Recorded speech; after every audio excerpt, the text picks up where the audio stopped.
Mad Max, but make it a manga. A fun manga. A YA manga. I am talking about the comic book series called I Heart Skull Crusher, published by Boom Studios. It's not technically a manga, it's an American comic, but it has so much manga inspiration. It's so much fun. And there's an extreme sport called Screaming Paintball that's like Thunderdome vibes. Thunderdome vibes with murder. And there's trading cards. Issue 5 just came out. This is the last issue in the current story arc, and it's been announced it's going to be continued on for another story arc. So here's a recap. Trini is the main character. She lives in a podunk town in the middle of nowhere, and she has no friends, no parents, no money, and her dream is to be a screaming paintball player, and she's also in love with the screaming paintball player known as Skull Crusher. She's her inspiration, she's in love with her. It's a whole thing.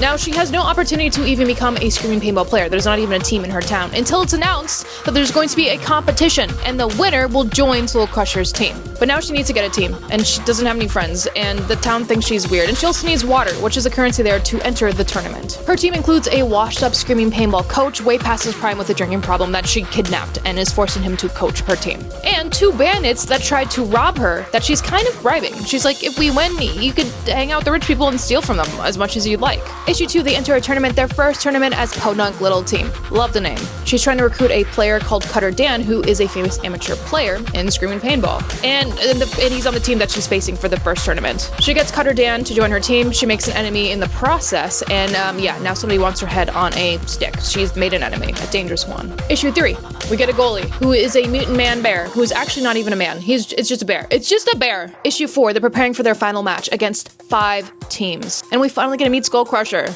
And also Trini has made more enemies up to this point, so a lot of people want Trini dead. So it's everywhere is kind of dangerous for her. Will the team even make it to the finals with the amount of people that don't want them to make it? In issue 5, stakes are high. This is the final issue of the arc, and Trini and her team have to go face to face against one particular screaming paintball player, and we're learning more about the coach's past and who Skull Crusher is as a person. And Trini is just really seeing how corrupt her world is around her. She's a dreamer, and she's being faced with a lot of reality in the last couple issues. But yes, issue 5 just came out, the last issue, and you need to pick it up. It is worth a read, and it ended on crazy terms, setting up the next story arc, which I'm so excited to check out. Once again, this is I Heart Skull Crusher, published by Boom Studios. Issue 5 just came out, completing the current storyline, so these 5 issues will also be published in a trade paperback form, also known as Volume 1, sold at comic book shops and bookstores. But check out a local comic book shop near you and pick up the 5th issue today. Also, really awesome variants that I've been so excited to collect over this whole journey for the last 5 months. But this comic is fun and adventurous and silly, and it just has a lot of heart. It's spectacular, and I highly recommend